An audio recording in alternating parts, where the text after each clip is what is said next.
The power of love can be seen or can be felt by us through obedience. Ang kapangyarihan ng Diyos ay mararanasan natin sa pamagitan ng ating pagsunod sa Kanyang mga utos. Kaya pag sinabi niyang magpatawad ka na para maranasan mo ang kapangyarihan ng pagpapatawad. Sapagkat pinatawad tayo ng Diyos, kailangan tayo magpatawad din. So the first act of worship, true worship, in proper worship is offering. Ialay natin ang ating sarili bilang buhay na handog sa Diyos. Kalugod-lugod sa Kanya ang lahat ng ating sasabihin at gagawin araw at gabi. Tatandaan nyo, kahit tayo magtago sa madilim, walang nalilihim sa Kanya. Ang iniisip nyo ay alam ng Panginoon. Pakinggan mo ito, tayo ay pag-aari ng Diyos. Silyado na tayo ng Kanyang Espiritu. Seal of ownership on us. Bilang pag-aari ng Panginoon, tatandaan nyo ito, hindi tayo makakalimutan ng Panginoon. Tatandaan nyo lagi, hindi kayo nag-iisa. Kasama natin lagi ang Diyos. Walang taong nagmahal sa Diyos na pinabayaan ng Panginoong Diyos. Sa lahat ng bagay, sa lahat ng ating kailangan, maaari tayong pabayaan ng ating mga magulang, ating mga anak, lalo na pag matanda ka na, pero tatandaan nyo ito, hindi tayo pababayaan ng Diyos. Hindi tayo makalilimutan ng Panginoon. Bakit? Sapagkat tayo ay sa Kanya. Nilikha tayo, binigyan ng buhay, binigyan ng hinga para sa Kanya. Ang lahat ng bagay dito sa ating paligid ay larawan ng Diyos. Totoong may Diyos. Kayo ba'y naniniwalang totoo may Diyos? Kung ganon, mahalin natin siya ng buong puso, buong lakas, buong isip, buong kaluluwa. Buo ha? Wagate. Now, the fourth letter O, tingnan mo ang katabi mo. Masasagot mo yan. Anong ibig sabihin ng last letter O ng love? Others. It stands for others.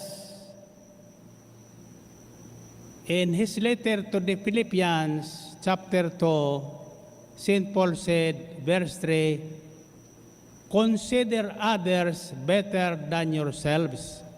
Isalang-alang nyo ang ibang tao. Huwag tayong magmamagaling sa ibang tao. Sapagkat ang pagtingin ng Diyos sa bawat tao ay pantay-pantay. Taas ang kamay nyo. 1 John chapter 4, which is our reading for tonight, verses 19 to 21, we love because God first loved us. Whoever claims to love God yet hates a brother or a sister is a liar. For whoever does not love his brother or sister whom they have seen cannot love God whom they have not seen. And He has given us this command: anyone who loves God must also love their brothers and their sisters. So our brothers and sisters, yung ating biyanan, yung ating kaaway, ay isang portrait ng pag-ibig ng Diyos sa tao. Listen to the song, Portrait of My Love.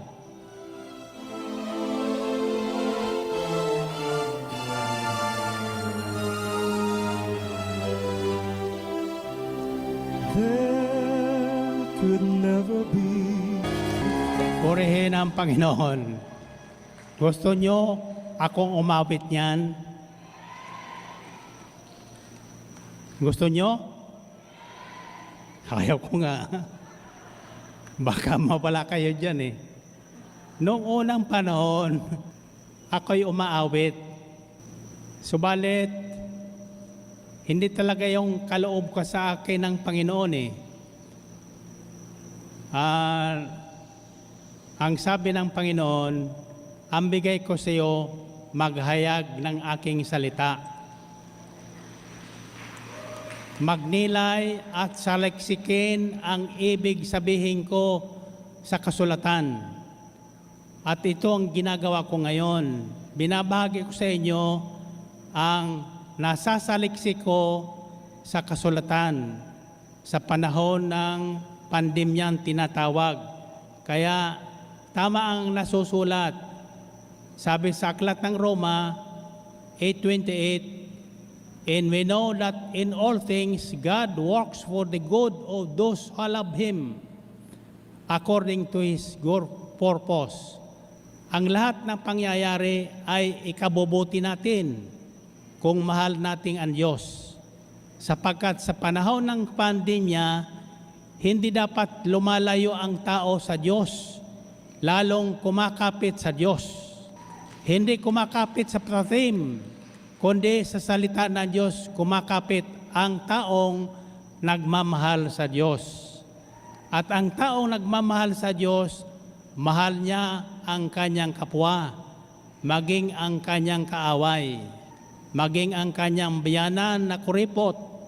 Mahal niyo ang mga biyanan na kuripot, mahalin niyo ang inyong mga manugang na lustay, sapagkat iyan ang ibig ng Diyos. Magmahalan tayo. Kayo ba'y naniniwalang mahal kayo ng Panginoon? Okay, awitin natin, mahal tayo ng Diyos. O taas ang kanyong kamay, sabihin nyo, Panginoon, salamat po, pag-ibig sa amin. Di man kami karapat-dapat ibigin, pero inialay mo si Kristo Jesus bilang unang alay sa mga kasalanan namin upang kami mamuhay ng matuwid sa buhay ngayon at manahin namin ang inyong gantimpala na buhay na walang hanggan. Amen. Amen. Purihin natin ang Panginoon, purihin ang Diyos. I've got some burst banana, you take the moldy bread, you take the tape recorders, I've got CDs instead, and you keep your bad hangover.